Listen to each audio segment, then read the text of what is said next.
don Dionisio Martín Nieto, nacido en Cáceres, es licenciado en Geografía e Historia del Arte y en Filología Romana. Profesor en el IES Puerta de la Serena de Villanueva de la Serena. Es fundador y presidente de la Federación de Asociaciones Culturales de la Siberia, La Serena y Vegas Altas, SISEVA. Autor de una treintena de libros y de numerosos artículos. Sus campos de estudio son la Orden de Alcántara y los personajes relacionados con Extremadura. Tiene en su haber varios premios, entre ellos el CEDER La Serena en 2000 y 2006. También fue candidato a la Medalla de Extremadura en 2019. Recientemente ha sido nombrado académico de la Real Academia de Extremadura de las Letras y las Artes. Como ya he dicho, es especialista en personajes de Extremadura. De hecho, ya en otro Cibercultura nos presentó a Julián Conde, maestro de obras de Guadalupe, que allá por el siglo XVII vivió unos años en Garbayuela. Hoy nos hablará de otro paisano nuestro, muy conocido por nosotros, Fray Zenón.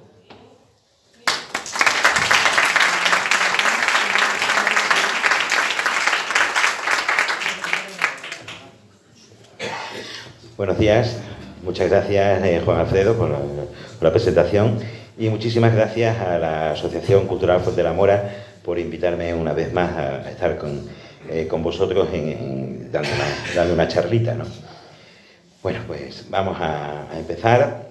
Es un atrevimiento, evidentemente, hablar de un personaje vuestro, ¿no? Fray Zenón de Garbayuela. Y lo que quiero es presentar una investigación histórica que es incompleta, como toda investigación histórica. Siempre se puede mejorar, siempre se puede completar, siempre se puede matizar. No hay nada que sea imperfectible, ¿no? De ninguna de las maneras. Soy consciente, y lo digo de antemano, que hay todavía bastantes lagunas de conocimiento de este personaje. Y hay dos datos que para mí eran fundamentales que no he conseguido encontrar, pero llega un momento en que hay que terminar una investigación y hay que darla a la luz. Hay que decir, hasta aquí he llegado, hasta aquí llego yo, y que lo retomen otras personas y que lo que se haya hecho aquí pueda valer para que otras personas tiren de ese hilo y puedan encontrar pues, más cosas que nos faltan sobre la vida de este personaje. Entonces, lo he hecho lo mejor que he podido y aquí lo dejo para la posteridad, ¿no? Para que alguien coja ese testigo, que es lo que se hace con todas las investigaciones, es decir, intentar avanzar en el conocimiento. A ver si... Bueno. Quiero empezar dando las gracias a las personas que han ayudado en esta investigación. El primero que aparece es Jesús Esteban Rodríguez, de Guadalupe, vive en Cáceres y es un descendiente de la familia de la casa en la que vivió Fray Zenón y donde murió Fray Zenón. Y ahora verán el porqué del agradecimiento. También, por supuesto, que está por aquí Germán y a su hija Fátima, que me dieron las claves también para llegar a esta persona de Guadalupe, a Jesús Esteban, que después curiosamente era amigo de mi hermano Serafín, no lo sabía que eran amigos entre ellos. Bueno, pues Germán con su hija Fátima pues dio bastantes claves para poder investigar a Fray Zenón.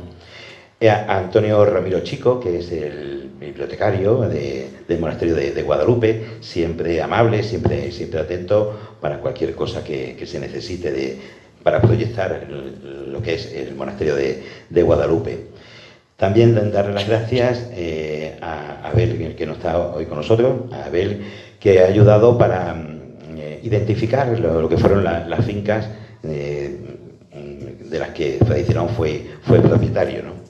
Y por supuesto también a la Asociación Cultural Fuente de la Mora, a Justo para que ha ayudado en bastantes cosas, que siempre digamos que es un apoyo en Madrid para cualquier investigación histórica. Y finalmente a los párrocos de Siruela, de Fuenlabrada de los Montes y de Garbayuela por haber permitido consultar el archivo parroquial.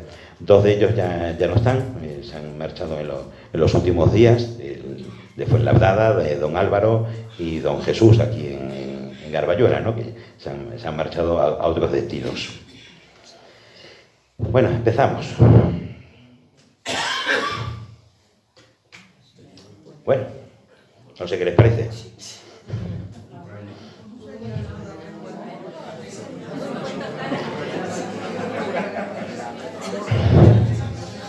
Jesús Esteban, este señor de Guadalupe, que vive en Cáceres, tenía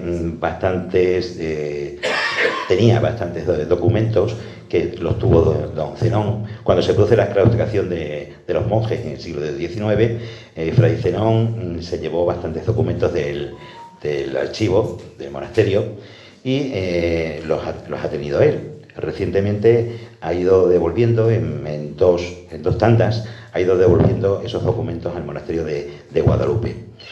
Él asegura que este es don Zenón. Él lo asegura. Entonces, la atribución hay que hacérsela a él. Tiene la fiabilidad de que él es el depositario de una parte del legado de Fray Zenón. Y, bueno, yo tengo mis dudas, evidentemente. Siempre quedan dudas en todo, no hay nada fehaciente, pero confiemos en la palabra de don Jesús, que este es Fray Zenón. Entonces, ya le ponemos cara a Fray Zenón. Yo encuentro algún parecido por aquí, ¿no? Con algún paisanaje de la comarca, ¿no? Encuentro parecidos. Bueno, ahí lo ven más cerca. Si alguien se quiere encontrar parecido con él, pues este sería Fray Zenón. Estamos hablando de una persona que muere en 1856. La fotografía es muy buena, quizás demasiado buena, no lo sé. También lleva un solideo. El solideo es de los obispos. Él fue párroco vitalicio de Guadalupe, fue prior de Guadalupe, el último prior de Guadalupe, que es equiparable a un obispo. Bueno, don Jesús dice que es Fray Zenón, pues es Fray Zenón. Bueno, vamos a ver de dónde viene este personaje y cómo llegan a Garbayuela, ¿no? Vamos a ver, Fray Zenón es Zenón Cabanillas Herrera. Vamos a ver la familia paterna y la familia materna.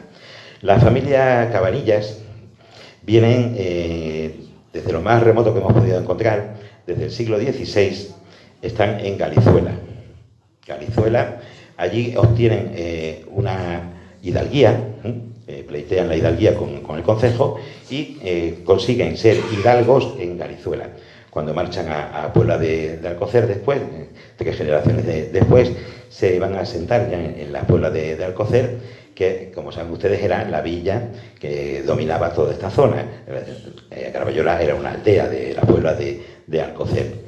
Y ahí se mantiene la familia hasta el padre de Fray Zenón. Bueno, ahí veríamos toda la descendencia, toda la línea. A ver si esto funciona. Bueno, aquí son las primeras generaciones en Galizuela, después marchan a Puebla de Alcocer y Fernando Eusebio va a ser el que sale de Puebla de Alcocer para casarse con la madre de Fray Zenón, aunque se van a casar en Fuenlabrada de los Montes. Y después, cuando ya vienen a vivir a Garbayuela, y aquí nace Fray Zenón. Si vemos aquí, estos son los hijos del matrimonio. La madre de Fray Zenón era viuda, es el segundo matrimonio de la madre de Fray Zenón. Ya había tenido un hijo en Fuenlabrada, que es donde se había casado, había tenido un hijo allí que era Pedro Camacho. Entonces estamos hablando de un hermano de madre de Fray Zenón. Y luego todos los demás que ven aquí serían hermanos enteros, hermanos de padre y de madre de Fray Zenón. Él ocuparía el 6º lugar en los hijos de su madre, el 5º del matrimonio. El mayor de los hijos del matrimonio va a ser Juan, que va a vivir en Alía, se va a marchar a Alía y allí va a hacer su vida y su descendencia. Román, del que vamos a hablar ahora seguidamente, que fue sacerdote. Luego ya vienen María Antonia y Josefa, después ya Fray Zenón y después ya las hermanas más pequeñas, que fueron Joaquina y Petra. La otra muchacha, Bernarda, nació y murió al poco tiempo. Si nos vamos a la otra familia, la familia materna, la familia Herrera. La familia Herrera viene de Agudo. Tenemos por aquí a Isabel. Bueno, pues la familia Herrera viene de Agudo y se van a sentar en Garbayuela a mediados del siglo XVII con un sacerdote, Andrés González de Yegros, que viene como sacerdote aquí a Garbayuela, y se van a traer, pues, como hacían muchas veces los curas, ¿no? Se traían a sobrinas, a familiares, etcétera. Y de ahí pues va a venir la descendencia después en Garbayuela. Estaríamos aquí. Este ya va a ser el primero que van a hacer en Garbayuela, Antonio de Herrera, que es el abuelo de Fray Zenón, el abuelo materno de Fray Zenón. Luego ya, pues Teresa de Herrera, la madre de Fray Zenón, casa con Fernando Eusebio en segundo matrimonio, como hemos dicho antes, ¿no? Casó ella primero en Fuenlabrada y al enviudar casa con Fernando Eusebio de Cabarillas y se vienen a vivir a Garbayuela. Bueno, como todo se va hilvanando en la vida, ahí tenemos la descendencia, la línea directa, y he puesto desde el antepasado más remoto cómo vamos a encontrar otros dos personajes conocidos en Garbayuela que pertenecen a esta familia. Veríamos este Julián Conde, que antes lo habéis mencionado, lo ha mencionado Juan Alfredo, Julián Conde, del que hablé hace 2 o 3 años, que fue maestro mayor del monasterio de Guadalupe. Bueno, pues Julián Conde se casa con Isabel González de Yegros, que vemos que está en esta línea, en esta misma línea, es decir, 1, 2, 3, 4, 4 líneas por encima, estarían emparentados. Ese Julián Conde, ya sabemos qué es lo que hizo en Garbayuela, lo dejaremos para el año que viene, la investigación, pero lo que hizo Julián Conde en Garbayuela es reconstruir la iglesia, reconstruir la torre de la iglesia que se había desmoronado por los vientos en 1684 por las tempestades, y hubo que reconstruir prácticamente toda la iglesia. Vino aquí y aquí conoció a Isabel González de Yegros y se casaron. Después Isabel González murió y él marchó a cabeza del buey. Pero que veamos que ese personaje, Julián Conde, también está emparentado con Fray Zenón. Y otro personaje del que hemos hablado, 2 personajes, serían estos de aquí, que serían los que marcharon a Indias, la familia Muñoz Villalón, de los cuales tenemos el cáliz y la custodia que mandaron desde Zacatecas, en México, al pueblo. Mandaron un ajuar completo, pero solo nos quedan estas 2 piezas, el cáliz y la custodia. Bueno, pues también están emparentados con la madre de Fray Zenón. Estaríamos en esta generación aquí, Fray Zenón, estaríamos en hermanos de bisabuelos comunes, ¿no? Con lo cual tenemos emparentado a Julián Conde, tenemos emparentado al capitán Dionisio González Muñoz, a su tío Francisco Muñoz Villalón, con Fray Zenón. Bueno, ¿qué es lo que nos falta de Fray Zenón? Pues nos falta el principio, el nacimiento, la fecha de nacimiento, no la tenemos. Más o menos por las referencias que se van dando, sabemos que nació en 1785. Posiblemente a finales de 1785, pero no nos queda la partida de bautismo. Desgraciadamente el archivo parroquial pues tiene sus lagunas, se perdieron en el siglo XX por la incuria, por la desidia, por la humedad, se perdieron muchos libros de sacramentales y entre ellos está perdido el libro donde estarían las partidas de nacimiento, de bautismo en este caso, de todos ellos, de todos los hermanos de Fray Zenón que nacieron aquí en Garbayuela. Tenemos ahí un salto, nos faltan además 2 libros de bautismo de ese periodo, un periodo desde 1600 y pico hasta 1808, no tenemos nada de los bautismos. También, desgraciadamente, nos falta el expediente de limpieza de sangre en Guadalupe. Preceptivo, para entrar en el monasterio de Guadalupe había que hacer una averiguación de la hidalguía, ¿no? De la limpieza de sangre del personaje, pues tampoco se conserva. Se conservan de muchos más monjes, pero de Fray Zenón no se conserva, desgraciadamente. Y también, ya para añadir más dificultad, pues también desaparecieron los protocolos notariales de Herrera del Duque, también por la desidia. La desidia de no tener los cuidados y demás, pues también se han perdido. Y ahí es donde estaría pues la documentación de Garbayuela. Pues tenemos muchísima documentación perdida, entonces hay que reconstruir las cosas como se puede. Este es el hermano Román Cabanillas, que fue sacerdote. De él sí tenemos la partida de bautismo. Tenemos la partida de bautismo porque fue copiada cuando él entra en la carrera eclesiástica. Y en una capellanía, pues tiene que demostrar el parentesco que tiene con el fundador de esa capellanía. Y había que copiar toda la documentación. Y se copiaba, pues, la partida de bautismo del personaje, del que la pretendía, y se copiaba también las partidas de bautismo, de casamiento de los padres, de los abuelos, etc. Es decir, todo lo anterior lo tenemos. Está en el Archivo Diocesano de Toledo. Allí tenemos toda esa documentación, porque había que mostrar esas copias, había que hacer esas copias.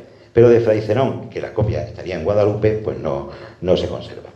Sí sabemos que nació en Garballola, su hermano Román Cabanillas, ahí tenemos la firma de él, y que entró más o menos al mismo tiempo que su hermano Zenón en la vida eclesiástica. Tenemos todo, como son los grados para entrar en la carrera eclesiástica, la tonsura, acólito y subdiácono, diácono y finalmente presbítero, sacerdote, que ya puede oficiar misa en el año 1804. Él vivió aquí en Garballola toda la vida. Tampoco sabemos la fecha de muerte. No llegó a ser párroco de Garballola, pero sí fue, digamos, un coadjutor, ¿no?, que ayudaba en la iglesia. Bueno, pues Fray Zenón se marcha al monasterio de Guadalupe con 16 años. Con 16 años entra como novicio. Como saben, había que estar un año en el convento de novicio hasta que se tomaba la profesión. Entonces, en diciembre de 1801, con 16 años, entra en Guadalupe y un año después toma la profesión. Justamente un año después, el 5 de diciembre de 1802. Bueno, ahí tenemos el documento de la profesión, está en el Archivo Histórico Nacional en Madrid.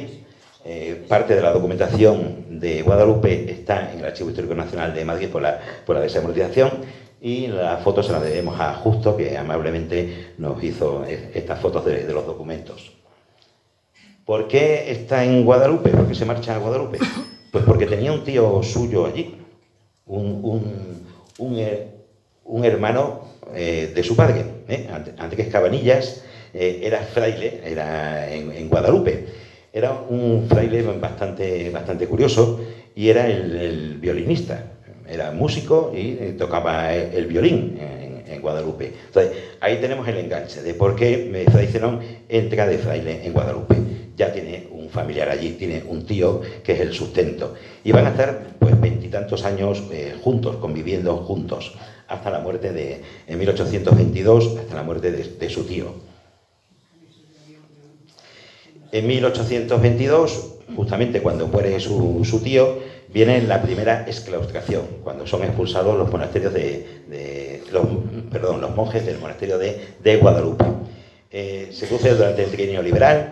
Estamos en lo que serían las medidas de desamortización, es decir, una serie de medidas para recaudar dinero, fundamentalmente, y para castigar al clero, que era otra de las opciones que había, evidentemente, ¿no? Pero va a ser poco tiempo, va a ser un año. En 1823 vuelve el Fernando VII como rey absoluto, y se restaura la vida en el monasterio de Guadalupe. Al poco de restaurarse la vida en el monasterio de Guadalupe es cuando Fray Zenón va a ser nombrado prior de Guadalupe. El cargo de prior se hacía por elección cada 3 años, no era un cargo vitalicio. Entonces, se iba rotando, se iba eligiendo, y cada 3 años había que elegir a un nuevo prior. A él le tocó, pues, justamente en este periodo, es decir, volver a organizar la vida después de la primera exclaustración, en 1824. Ahí tenemos el nombramiento, porque las actas del Cabildo del Monasterio de Guadalupe están también en Madrid, en el Archivo Histórico Nacional. En ese mismo año, viendo lo que había pasado con la desamortización del trienio liberal, lo que hacen es un doble testamento entre su hermano Román y él. Hacen un testamento, pues como hacen los matrimonios, del uno para el otro.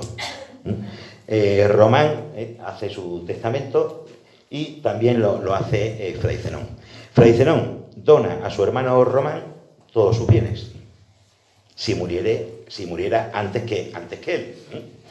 Caso de que muriera Román, sería al contrario. Entonces, una donación del uno para el otro, como tantas hemos visto.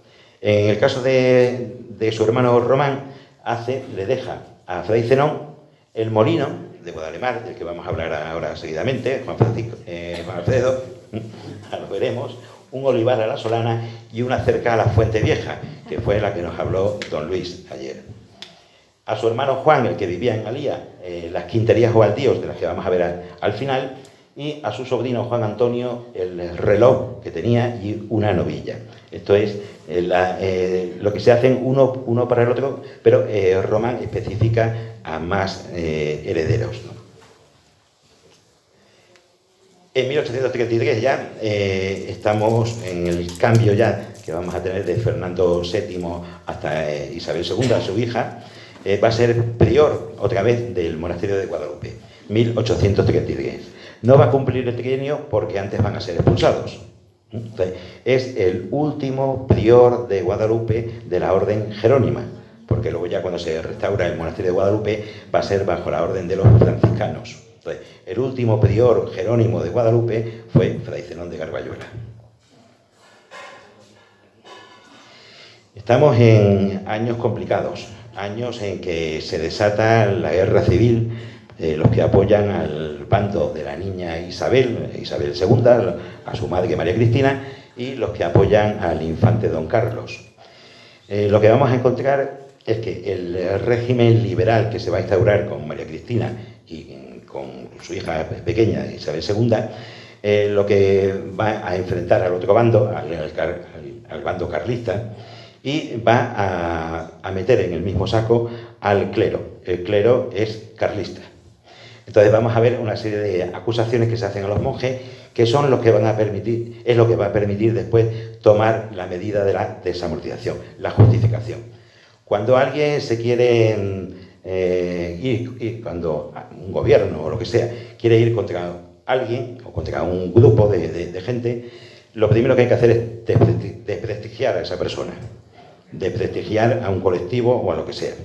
Una vez ya que se ha conseguido que el pueblo tenga ese odio o esa manía hacia el personaje o personajes o colectivos, pues ya se puede tomar la medida y la gente lo aplaude. Eso fue lo que sucedió en este caso. Parte había de razón, evidentemente, muchos de los monjes apoyaban el carlismo y lo que va a haber es acusaciones contra los monjes de apoyar el carlismo, de haber secuestrado bienes, incautado, ocultado bienes en la desamortización. Y en esa tesitura es cuando aparece en una celda, en la puerta de una celda del monasterio de Guadalupe, una nota acusatoria contra Fray Zenón. Esa nota acusatoria, de la que no tenemos la textualidad, no sabemos qué es lo que decía exactamente, pues es lo que después van a tomar como justificación para acabar con el monasterio de Guadalupe y vender todos sus bienes. Él cuando descubre más o menos quién fue el que puso la nota, lo que pidió fue silencio perpetuo. Perdonó a quienes lo hubieran hecho, había un sospechoso bastante claro, y que si no volvía a hablar, pues no se volvería a tocar el tema. Pero si volvía a hablar, si volvía a insistir con las mismas, él hablaría. El perpetuo silencio se estableció y no hubo más. Estamos haciendo únicamente el caldo de cultivo para la ley del año 1835, que es la ley de desamortización. Las acusaciones de apoyar al carlismo, que eran ciertas en gran parte, pero luego hay que tocar la fibra sensible de la gente, ¿no? Y en Madrid lo que se hizo fue soltar el bulo, que vivimos tanto con los bulos, de que los monjes habían envenenado las fuentes de agua de Madrid. Lo que sucedía era el cólera, la epidemia de cólera, la primera gran oleada de la epidemia de cólera, y bueno, se le echó la culpa a los frailes. Ya tenemos la justificación para tomar la medida de la desamortización. Un siglo después se repitió lo mismo, En la Segunda República se acusó a las monjas de dar caramelos envenenados a los niños. Sí, las excusas son siempre las mismas. Y en 1835 se produce la exclaustración. Todos los monjes tienen que abandonar el monasterio y el monasterio pasa a ser del Estado, que lo va a vender. Va a vender el monasterio, las fincas, todo lo que pueda vender. En el momento de la exclaustración vivían 89 monjes allí.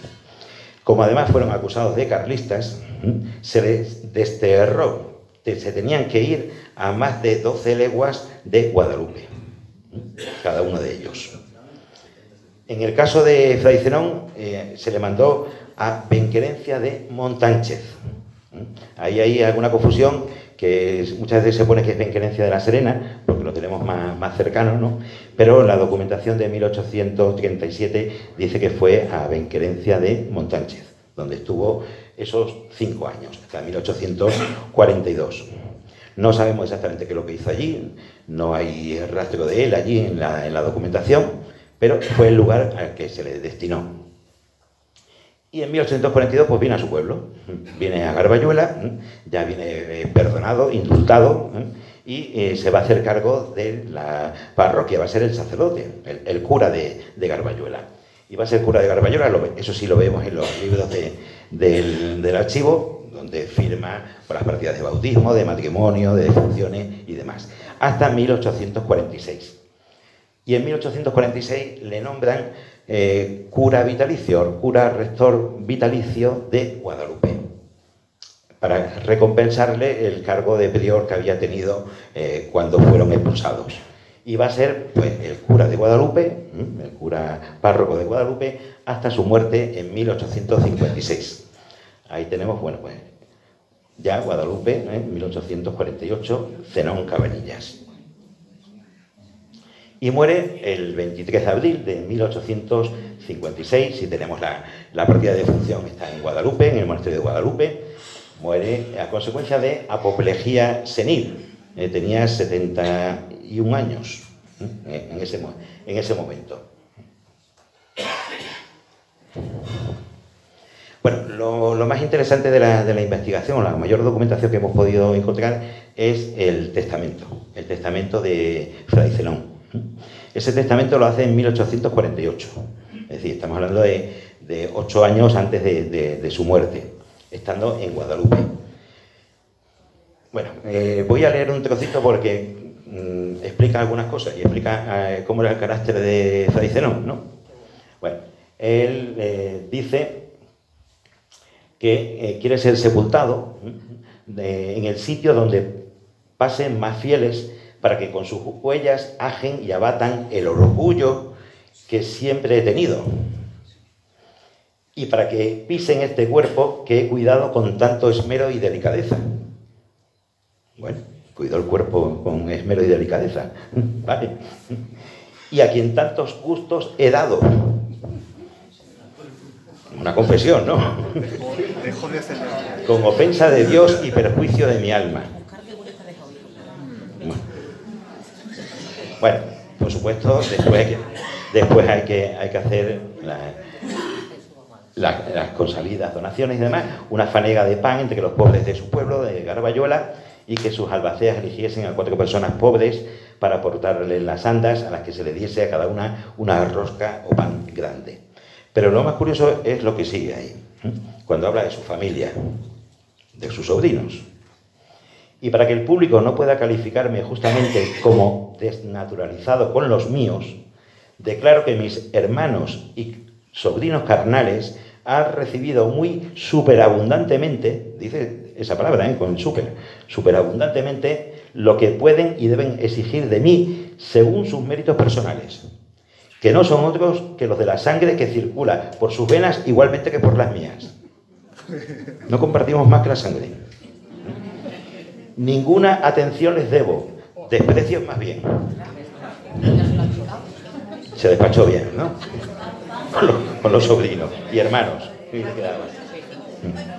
Bueno, nombró 3 herederos en ese testamento. Uno sí es de sangre, un sobrino suyo, Manuel Cabanillas, pueblo de Alcocer.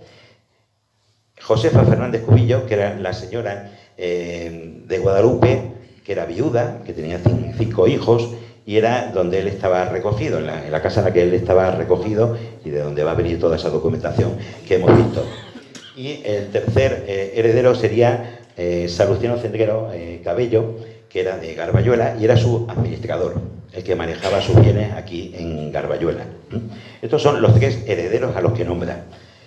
Un testamento es simplemente una voluntad, que luego se materializa en la división de los bienes. Es decir, cuando ya se ha producido el fallecimiento, entramos ya a repartir las herencias y a las peleas y demás, ¿no? Bueno, pues eso es lo que nos falta. Nos falta cómo se hizo de verdad la partición de bienes, qué le tocó a cada uno de ellos.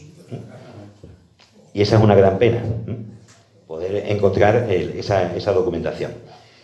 Bueno, a esta señora, a Josefa Fernández Cubillo, prácticamente le deja todo. En ese testamento que hace en 1848, le dice que le deja todas las cosas que tiene allí en su casa, todo para ella, la donación de todas las cosas, efectos, muebles y enseres de cualquier clase, calidad y condición que sean y se hallen en Guadalupe o en la casa de doña Josefa Fernández Cubillo, tal. Todo eso para ella, todos los bienes de mi persona. Estaría la foto, vale. Y hay a sus 2 hijas, a 2 de sus hijas, le deja el Prado y el Melonar, fincas aquí en Garbayuela, de las que vamos a hablar ahora. Y hace una advertencia muy explícita. Dice que de ningún modo mis herederos o cualquier otra persona se entrometan a examinar ni preguntar directa ni indirectamente a dicha doña Josefa Fernández Cubillo sobre mis bienes ni sobre cosa alguna que me haya pertenecido o pueda pertenecerme, pues de lo contrario les dejo sin parte alguna en esta herencia. No discutir absolutamente nada, se lo dejo a esta señora y punto. A su molinero, Francisco Villarejo, antepasado de Juan Alfredo, le deja el molino que tenía arrendado. Francisco Villarejo tenía arrendado el molino, pues se lo deja, se lo dona por este testamento, con una serie de condiciones. Le tiene que entregar 18 fanegas, 17, después son 18 fanegas de trigo y 2 misas que vamos a ver después, 2 misas perpetuas. A su criada Isabel Moreno le deja el colchón en que dormía en Garbayuela, el colchón de aquí. El cazo de azófar de latón más grande de los 2 que hay en dicho pueblo, aquí en Garbayuela, y un candil, ¿no? Eso se lo deja a su criada. Entonces una pequeñita herencia, ¿no? Todas las cosas que estaban aquí en la casa de Garbayuela, a mitad entre su sobrino Manuel Cabanilla y su administrador Salustiano Cendrero. Luego también deja a doña Silvestra Navas, natural y vecina de Agudo, el carro que tenía en la Pinada de Garbayuela, pertrechado con su toldo y estera de diferentes clases para caminar, pero con la advertencia que le ha de llevar sin tiro alguno mío de caballería, no el tiro, ¿no? Evidentemente, eso que lo ponga ella. Y a don Severo Barranquero, secretario del Ayuntamiento de Agudo, también, el reloj de sobremesa que tengo en Guadalupe y que se lo dará doña Josefa Fernández Cubillo, ¿no? Bueno, pues esa es la voluntad, en 1848, cuando hace el testamento y no hay testamento posterior, no hay voluntad posterior. ¿Qué debió pensar Fray Zenón? Que sus sobrinos, pues, iban a pleitear, por supuesto. Y para evitar eso, lo que hace, yo lo entiendo así, porque no hay otra explicación, es una estratagema. Aquello que donaba se lo va a vender a esas personas de manera falsa y de esa manera quedan excluidos de la herencia. Son bienes que quedan excluidos de la herencia. Entonces, antes de su muerte, en 1849, a Francisco Villarejo le vende el molino. Le vende el molino, pero lo mismo que, es decir, el dinero te lo doy por detrás, como están viendo ahí en la foto, y tú me lo das ante el notario. Es la explicación de todo esto. Le vende el molino con unas condiciones y las fanegas de trigo que tiene que entregar en Guadalupe y luego también 2 misas perpetuas en esa fecha, en San Juan y en San Lorenzo. A Josefa Fernández Cubillo le vende dos fincas, el Prado y Jaroso. Ahora lo veremos al final. Luego, más tarde, le vende el Melonar. Y luego, más tarde, todo en muy poco tiempo, en menos de un año, le vende las quinterías, los baldíos, 95 fanegas. Bueno, pues eso es lo que hace en 1849-50. Pero después lo cambia. Anula todas estas ventas y las va a cambiar un poquito después. Y las vuelve a hacer a las mismas personas. A Francisco Villarejo le vuelve a vender lo mismo por la misma cantidad, el molino, por 1.000 reales, pero le quita la obligación de las misas. La ligera un poquito, ¿no? Y a Josefa Fernández lo que hace, las 3 ventas que había hecho, las unifica en una. Para que de esa forma no se pueda ir contra la parcialidad, contra cada una de ellas. Las junta y además las aumenta en precio, más del doble. ¿Con qué interés? Pues dice, para que sean ciertos y seguros a la compradora y que nadie le inquietará ni moverá pleitos sobre la propiedad, goce y disfrute. Si los sobrinos ahora querían recuperar eso y querían hacer el derecho de retracto, porque por ser familiares, van a tener que pagar el doble. Son estratagemas, evidentemente. Entonces, se las vuelve a vender a los mismos para asegurar que queden fuera de su familia. ¿Cuáles son esas fincas? Y ya es la última parte. Los bienes de Don Zenón que hemos visto en esas ventas, no sabemos si había más bienes que quedaron en el cuerpo de herencia y después se repartieron. Pero los bienes que aparecen ahí serían el prado, la jarosa, las quinterías o baldíos, el melonar, la molinera, el boquerón y la viña del Santo. Estamos hablando de en torno a unas 93 hectáreas en Garbayuela. Más o menos la localización sería esa. Esta no es exacta porque eran trozos, pero el catastro solo me ha permitido hacer fincas enteras. Bueno, el prado, que todos lo conocemos, no está aquí Abel. Buena parte de todas estas, por lo menos el prado, el jaroso y parte de las quinterías, hoy son de Abel López. La finca del Prado, bueno, que ocupaba, pues, como sabemos, pues gran parte de la calle Larga. Prácticamente desde la casa de Ángel Luis para allá era el Prado, toda esa edificación de la calle Larga pertenecía a la finca del Prado, todo eso que vemos ahí. Eso era de Don Zenón, que se lo da a esta señora, a Josefa Fernández Cubillo. La jarosa, que está a continuación, más abajo, es que no la he podido delimitar porque hoy está unida con todo esto, pero sería la parte que está justo por debajo del camino viejo de Tamurejo, esta parte de aquí. Por encima de la cañada, de donde estamos nosotros, la parte de los cercones del melonar. Ahora vamos a ver también esta. La viña molinera por encima y la viña del Santo. Y un poquito más allá, bueno, estaría la parte del boquerón. Todo, vale, estoy ya terminando. Vale. Todo esto que estamos viendo ahí se lo vende, de aquella manera, a esta señora de Guadalupe, Josefa Fernández Cubillo. Josefa Fernández Cubillo, al año siguiente de la muerte de Fray Zenón, en 1857, vende todo esto. Era el fin con el que se lo había dejado, ¿no? Para que lo hiciera dinero, al fin y al cabo, ¿no? Y lo va a vender en dos lotes y lo van a comprar. Una parte lo compran un tío y un sobrino político de Fuenlabrada de los Montes, familia Yuste, y otra parte, la parte de los baldíos y demás, la va a comprar, se la vende Josefa Fernández Cubillo, a una familia de Ciruela, nieto Aliseda. Después ya finalmente, pues, buena parte de todo eso vemos que ha pasado a Abel López, bueno, a su abuelo, que sería el que lo compraría. Y por último, para que nos hagamos un poco la idea de la riqueza del personaje, en 1852 se hace un catastro de la contribución, la riqueza que hay en la provincia de Badajoz, y en el caso de Garbayuela, pues ahí tenemos los principales propietarios, los que más contribuyen por sus bienes en cuanto a tierras, a casas o a ganadería.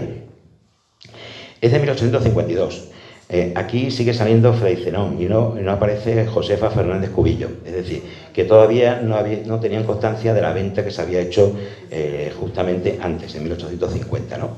Entonces, vemos que el principal poseedor de tierras en Garbayuela, detrás del ayuntamiento, evidentemente, los bienes comunales, los bienes del concejo, era Fray Zenón. Contribuía con 1.604 reales. El doble, prácticamente, que el segundo, que José Masa. Bueno, ahí ven todos los principales contribuyentes en cuanto a propiedades rústicas. Ajenjo, vemos ahí Julián Ajenjo, Pablo Reboto, Rafael Mendoza, que es un sobrino político suyo, de Fray Zenón, casado con una sobrina suya, que era de Ciruela, Agustina. Su sobrina Agustina, casada en Ciruela, pues es un sobrino suyo, sobrino político.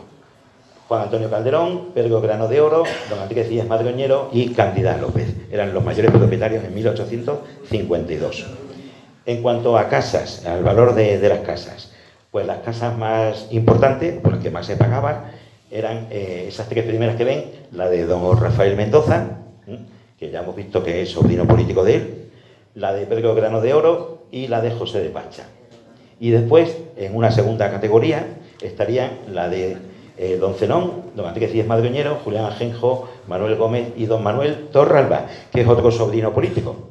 Es el marido de su sobrina Eustoquia, de la familia de Alía. Entonces, vemos que estarían entre los principales potentados en ese momento en Garbayuela. Y luego ya en ganadería no aparece Fray Zenón, no tenía ganadería, pero sí aparecen sus dos sobrinos, que son los dos primeros. Los que más ganadería tenían, pues don Manuel Torralba y don Rafael Mendoza, con bastante diferencia sobre el tercero. Y nada más, muchísimas gracias y espero que les haya servido esta investigación.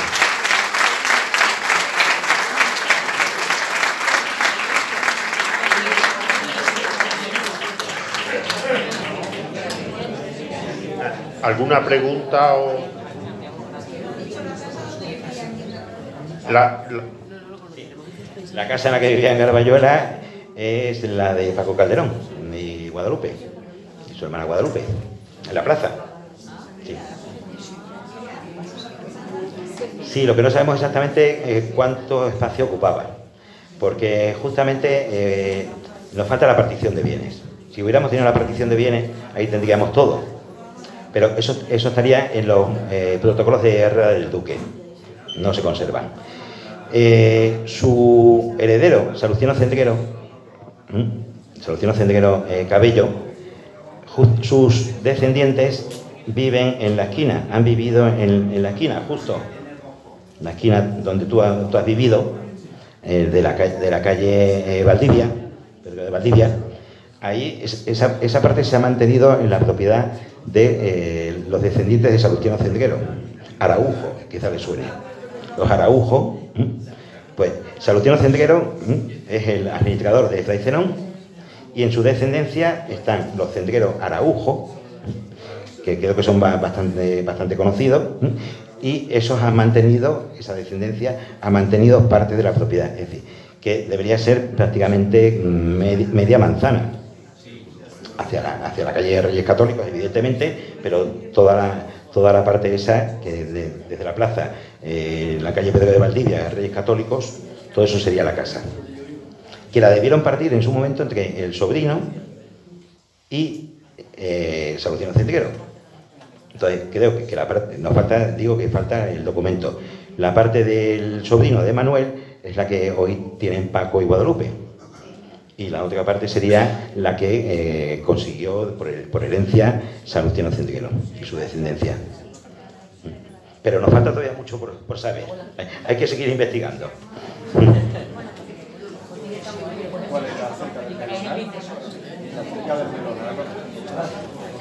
Vale, muchas gracias, Diony. Hacemos otro...